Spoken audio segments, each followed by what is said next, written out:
Hey everyone, it's Dr. Lynn. Today we're going to be doing the first acupoint of the acupoint series, and we're going to be talking about acupressure on this point.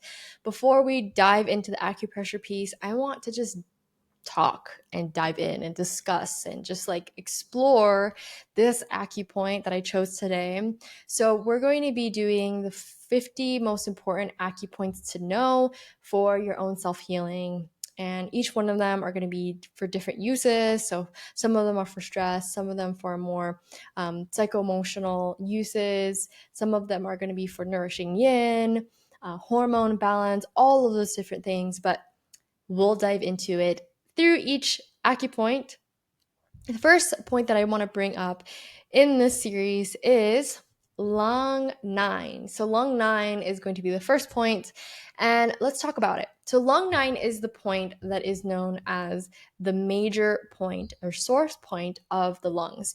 This is a really important point in Chinese medicine. It's also known as the supreme abyss. So in China, when they learn acupressure points or acupoints, they're actually learning the names of the points because in Chinese, each point is named very specifically and each point has a meaning just through knowing the name.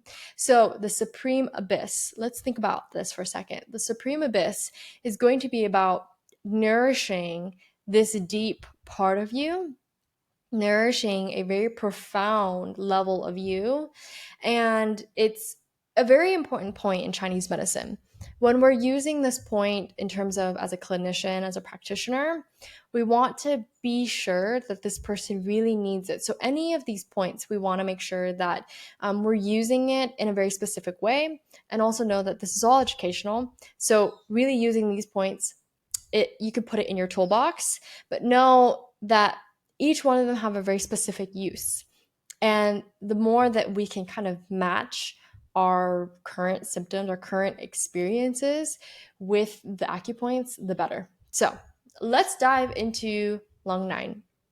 Lung 9 is going to be at the wrist crease. So we have the wrist crease here, this wrist crease, and it's going to be on the thumb side. So lung 9 is going to be right at that wrist crease there. So you can almost bend your hand and it's going to be at that wrist crease in this very corner spot. It's a little point there.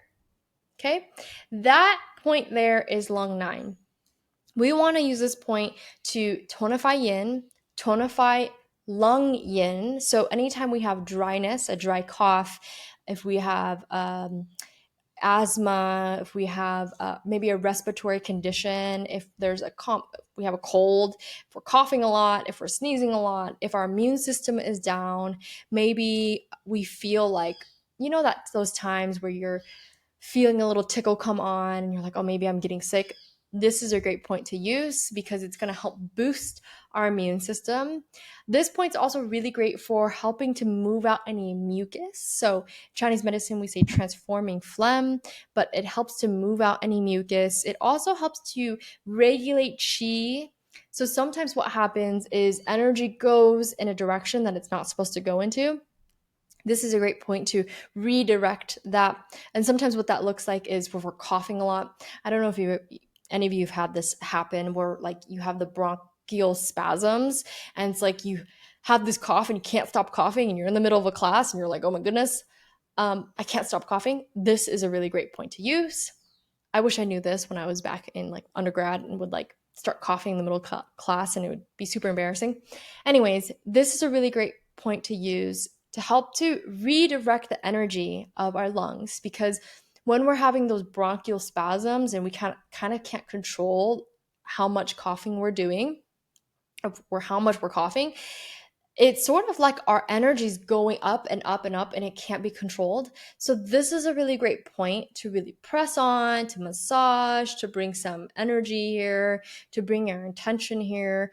You can even work with the different elements. So bringing water, putting water onto this place.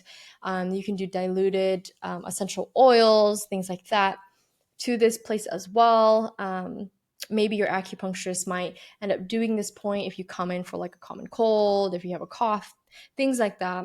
So this is a really great point to use for that redirection of energy. So anytime we might have sort of like kind of fatigue, low energy, we could use this point as well. It's been often known for supporting people who have reduced people who have coughs and so there's been a few studies recently. There's been a few studies on this. In 2004, there was a clinical trial done using lung 9 as well as other points to help reduce coughs in lung cancer patients. So, this is really important because this point is really powerful at nourishing the chi, nourishing the life force of the lungs, especially when we have a health condition that really affects our lungs. It can be really powerful helping that. There's another study that's been done. This actually helps to improve the vagal tones, and this is the nerve that gets us more into parasympathetic mode. So gets us more into rest and digest. In addition, there has been other trials done on COPD, and lung 9 was used to help improve any chest pain, to improve exercise tolerance, and to just be able to bring more capacity into the lungs. This point was used. It was really, really powerful. And when we want to talk about using this point, I highly recommend doing acupressure on this point, massaging it can be really, really awesome. I'm such a huge fan of like touch work, even bringing touch and your warmth to that place and bringing some mindfulness there is really wonderful. In addition to the more physiological uses of this point has been really powerful when there's grief, sadness, loss, if there's a sense of renewal that's coming through for a person, this can really help to move some of that emotional energy. In addition, if somebody is feeling like they're feeling just like a little weak or feeling a little fatigued, feeling really low energy, maybe there's feelings of melancholy or depressive symptoms, then this point can be really powerful at helping to just uplift the chi, uplift the spirit a bit. This point is classically known as meeting the 100 vessels, meaning that it's really helping to open up many vessels of our body, opening up many pathways to breathe. So this point is really great for breathing. So let me know what you thought about this point. Let me know if you're planning to use it or if you have used it and any benefits that you've gotten, what you noticed, or if your acupuncturist uses it. I'm curious to know about your experiences. So feel free to share. We're going to dive into more points as we go on, and I'll see you in the next video. Bye.